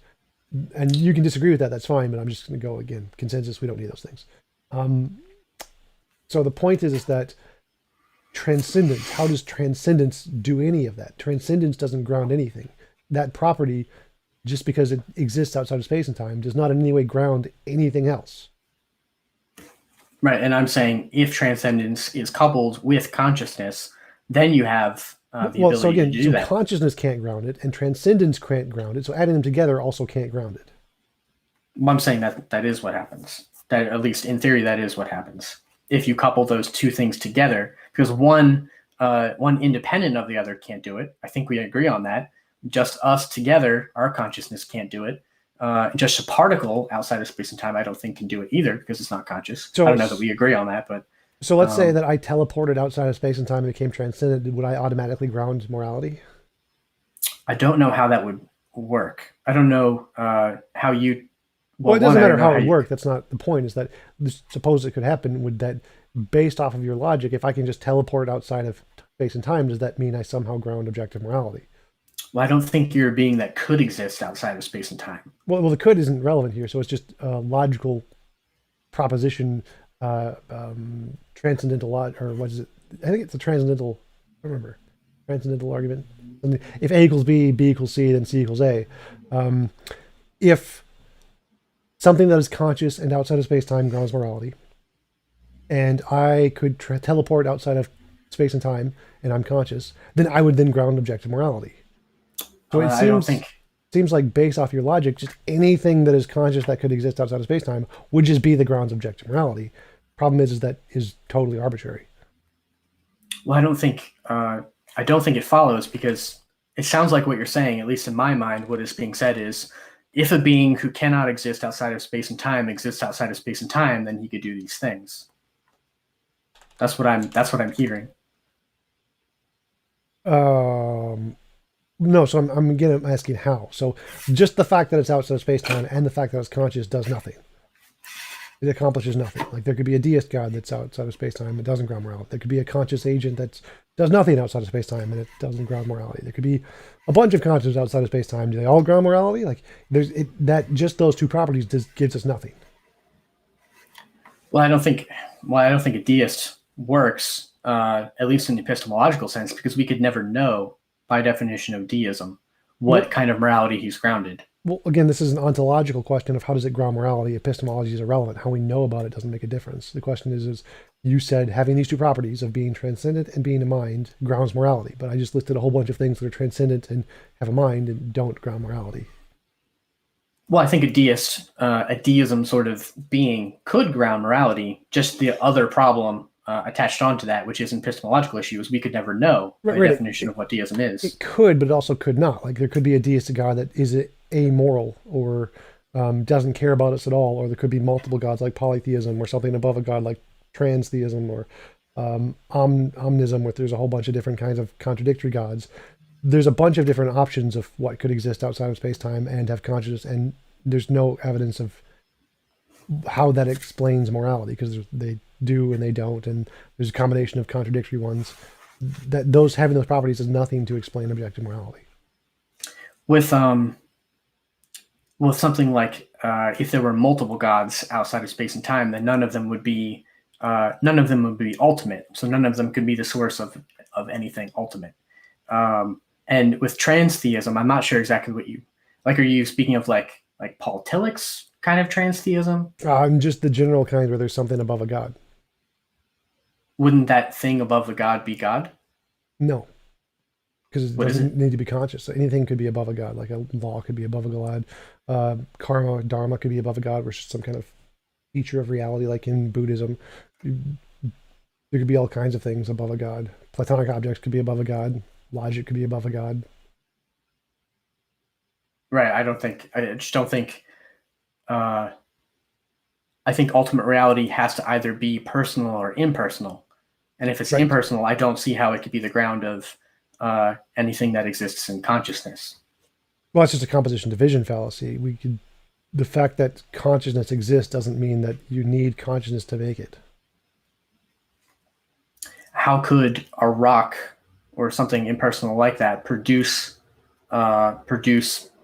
something like morality or Emergent properties. So it's just the same way a rocks could produce a sun. If you add them together and they interact in such a way with an interaction of a new law, it can produce a new feature. a abstract conceptual feature? Yes, that's how brains work. So like our brains are just rocks that smash together and fizz, to quote Seitz and Bruggencate, and they create abstract objects through thinking processes. Well, that's a whole nother conversation. But yeah, I mean, I don't know. I just don't see that's. I mean, that's another whole conversation. Can a rock produce consciousness? Is that a sufficient kind of explanation? Can we say that you know that we are only material? And that's a whole nother thing. I don't know if you want to get down. But it seems kind of like the way we're going. It seems like you're arguing that non conscious things can't produce conscious properties. I think that was your argument, something like that. And so that seems to be like the main argument of why you think that consciousness needs to be the ground of reality. Yeah, I mean, I would say that I definitely don't think it's at least settled science that our consciousness is only the product of our brains. Well, I mean, I'd say it hasn't been like we haven't solved the origin of life, or we haven't discovered what dark matter is, but we can say it's material. That's the consensus in all of the academic fields, say it's material. And well, I mean, that just gets us back to square one with how do you round things like science and uniformity in nature and things like that. I mean, causal stuff, Yeah, all that kind of things. I'm satisfied with my answers for those. I think I presented compelling reasons why people could justify those things without a god. Well, it sounded like it was a long time ago, but Like 3 days ago. yeah, like one pot of coffee ago. Yeah. Yes, my coffee is empty of my gigantic mug. I'm very sorry. Yeah, I'm about out of my water too. Oh, So. yeah. But yeah, I mean, it seemed, if I can remember, it seemed like what you were saying is we don't need those things. We don't need an explanation or justification for causality or the way your forehead is moving seems like I'm not representing you correctly, but we don't need a justification for causality or resemblance or any of those things. We just kind of use them inductively and move forward from there. Right. So we don't need to ground them. We can ground them in non-physical things like laws or whatever. We can just make up a law of nature that grounds causality, but we don't need to. Like it doesn't do anything for a model. It doesn't make it more plausible or more reasonable to do that. So that's why science don't. Science doesn't ground induction or the uniformity of nature in a law because it doesn't do anything to theory. It adds nothing. It's just an asserted explanation of something. But we can. Like there's nothing stopping us from doing that. But it seems to me if you don't have some kind of grounding, then you don't have a justification for doing it other than it seems to work.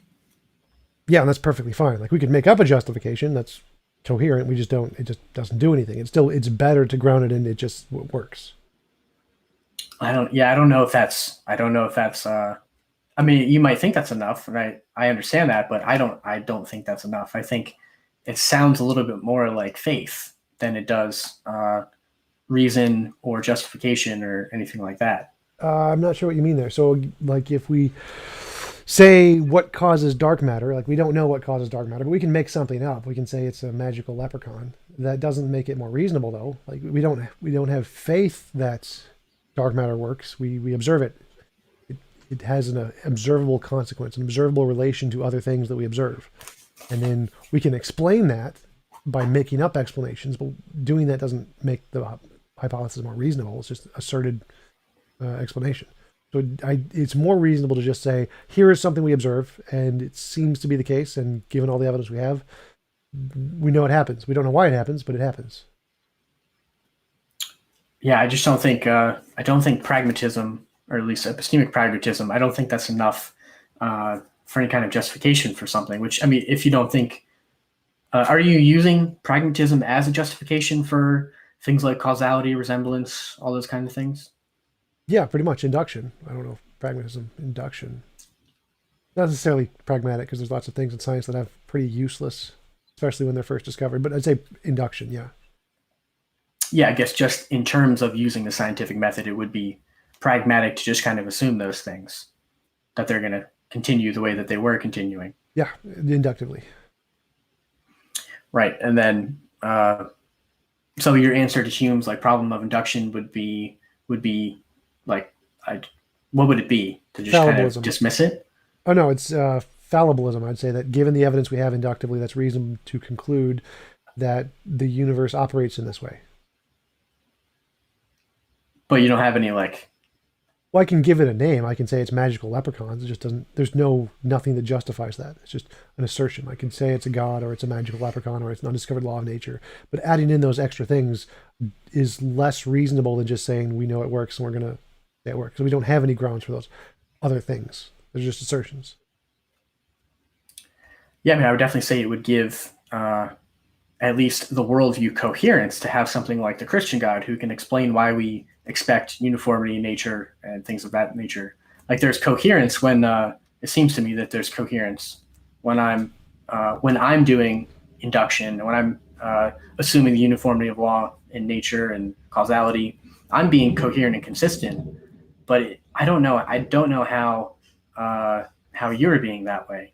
Well, again, we could just make up an explanation, but that doesn't make it consistent. It's just ad hoc. So I could say, I don't know what causes lightning, and I'm just going to assume not give an answer to it and just say, I don't know what causes lightning. It's perfectly consistent. There's no contradiction there.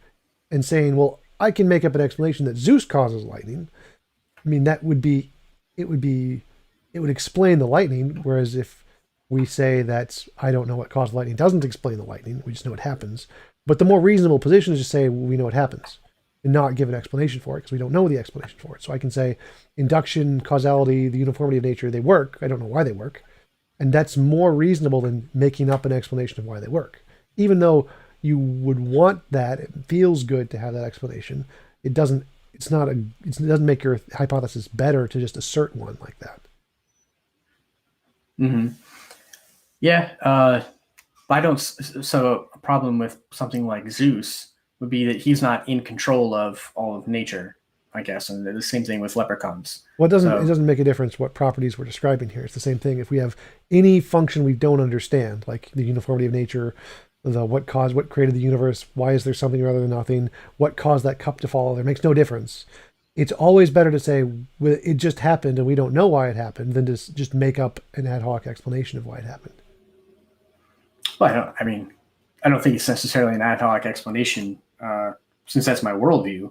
Like it would be consistent for me and coherent for me to say that. So I should have phrased that into a form of a question. Would it be more reasonable to say we don't know what caused X, whether it's the creation of the universe or the cup falling over? Would that be more reasonable than making up an ad hoc assertion for it? Sure, it would be. Okay, so from my position, I would just say, it seems to me that you are making up an ad hoc assertion that God is the explanation of this ultimate thing, which there's no more grounds for than just asserting it's a pineapple or a ultimate law of nature or a whatever we want. Any assertion seems to be equally as reasonable, or the scientific one would actually be more reasonable. It's just an undiscovered law of nature. So why would that not be the case? Well, I don't think I'm making an ad hoc explanation for those things because, again, it's consistent with my worldview. Oh yeah, that's my question. Is why is that? Why do you see your explanation as not ad hoc? Because I see it as ad hoc. Well, if I'm understanding what you mean by ad hoc, it's just something that once you see the once there's a hole in your explanation or something, you just kind of fill it in with this, or just like if there's something we don't know, we're just going to say, well, I can explain that by saying it's a god, kind of a thing. Mm-hmm. I don't think that's an ad hoc explanation because, again, that's my entire worldview. So I'm not just coming up with a different reason. That's the basis for all of my thinking, I guess. So I don't see that as an ad hoc explanation because I'm being consistent. I'm not sure I quite follow you there. So you're saying that any unknown, you're just going to say God did it because it's your worldview. Well, it doesn't preclude me from from predicting the laws of nature, but undergirding all of that, yes, I believe that God is responsible for the uniformity of nature and that kind of stuff. I don't think that's an ad hoc explanation because it's not an explanation I'm just making up like on the spot. Like that's, that's the basis of my worldview. How is that different from any other God of the gaps, like God explains lightning? Well, I mean, I do think that, in a sense, God explains lightning. Like, so I think I'm in that camp a little bit. Yeah, I do think that God explains lightning in the fact that He's responsible for the uniformity of nature, so we can predict scientifically. Yeah, absolutely. Right. But I mean, like asking, 2,000 years ago, a guy says there's lightning. Lightning is fundamental. I don't know what causes lightning, therefore it's caused by Zeus. How is that different from your argument that God causes the uniformity of nature, causality, or any of those things? Well, because I don't think I'm making an argument from ignorance like that would be. That's an argument from incredulity, I actually think. But why? What's the difference? So the difference is, again, I'm pointing to the consistency in a worldview, which I don't think there is in the polytheistic system with Zeus. I don't think you can be consistent in a worldview with explaining things like uniformity in nature with things like Zeus, which I do think you can be with Christian God. Well, consistency just means there's no logical contradiction. So there isn't a logical contradiction in polytheism, but I'm not sure, I don't understand how that supports your case. Like, is that what you're arguing, that there's a logical contradiction in polytheism? Yes. What is the logical contradiction? The logical contradiction would be, well, I guess it's not really such, it's an incoherency, I guess I'm saying, within the entire worldview. I don't think it coheres, because I don't think a polytheistic system can explain things that we've been talking about, like, laws of logic or uniformity in nature, because there's no one in charge. Because with polytheism, ultimate is not personal, it's impersonal. Because Zeus was created, he was born, Apollo isn't a transcendent being. Okay, just for clarification, in philosophy, a philosophical incoherence is a logical contradiction. Those are like synonymous. It's self-contradictory or it's not self-contradictory. So if you just mean by incoherence that it doesn't make sense to you, I guess that's fine. But I wouldn't see that as an argument of anything. But you don't mean like an actual logical contradiction, like round square. No, I'm just saying that the entire worldview doesn't cohere. Like all the facts when you by cohere, do you mean like it doesn't make sense to you? Is that what you mean by that? No, I'm not just saying it doesn't make sense to me. Like I'm not making if you're considering the correspondence theory of truth and the coherence theory of truth, I'm saying it fails the second one, not the first one. So it's not the coherence theory of truth is again a logical contradiction. So then you would have to be arguing that there is a square circle in polytheism. Not that there's, well, okay, so maybe I could phrase it that way. So I'm saying that I don't know that that's necessarily the best way to phrase it, but a polytheistic worldview, where a person believes that Zeus is the source of uniformity in nature or something like that. I don't know that they would phrase it that way. But if they believe that, I don't think that they can. So in other words, they depend on uniformity in nature and logic and math and all that kind of stuff, but they have no grounding for it, which I think is the problem. Like Zeus can't be the grounding of that. And that would be their contradiction. I'm not phrasing that as well as I could be in the kind of A equals not A that you're looking for. Yeah, so that wouldn't be a contradiction in the coherence. There wouldn't be like a philosophical coherence problem there because that's not a logical contradiction. For it to be a philosophical coherence problem, you have to be A equals not A kind of a thing. So, I mean, it seems to me that what you're saying is it just doesn't make sense to you. And that's your argument. Like when you say coherence, it doesn't cohere. It seems to me that you're just saying it doesn't make sense to you why a Zeus could ground causality of nature or something like that. But there isn't actually a logical problem you're presenting there. There's no logical contradiction that you've presented as far as I can tell. You're just saying it doesn't make sense to you why a Zeus could ground causality or whatever one. Yeah, that's what I'm saying. I guess I could phrase it in an A equals not A way that someone that in a polytheistic system, maybe you could say that it's true that Zeus grounds causality and it's not true that Zeus grounds causality. I think that would necessarily be entailed in a polytheistic system. I don't think any polytheist would grant that. So how? Right, but I'm saying. Right, I'm saying you definitely believe that. I grant that, but no polytheist grants that. So how would you actually explain it in that in their system, how would you point out that exists? Because I don't see that. I don't see any contradiction in it. Where do you see the contradiction? Like, could you phrase the argument in such a way that you could show there's this contradiction that exists in it? Oh gosh, no, not right now. I could work on it to present some kind of contradictory syllogism if you want, but I don't have that with me right now. Oh yeah, that's fine. Yeah, that would be, I think, the next step. I'd be interested in hearing about your argument. So yeah, if you could, because we've been going for like 2 hours anyway. So yeah, so if you could try to find a way to do that, I would appreciate it, because it seems to me like what you're saying is just incoherent to you, but there isn't actually a logical contradiction. But if you could point out a logical contradiction, that would be helpful in me trying to understand the presuppositionalization. But yeah, it's been a great conversation. I really enjoyed it. Thanks for coming on. Do you have any final words? Um, I mean, I've been as nice as cordial as I've been to you. I think it would only be appropriate for you to follow through with the coffee baptism thing that we talked about earlier. So anytime that anytime that you're interested in that, we can make that happen, Tom. Probably as soon as I'm about to fall asleep, I'll be like, "Give me the coffee baptism. I need a coffee." Awesome. Yeah. So great talking with you. We'll talk to you later. Awesome.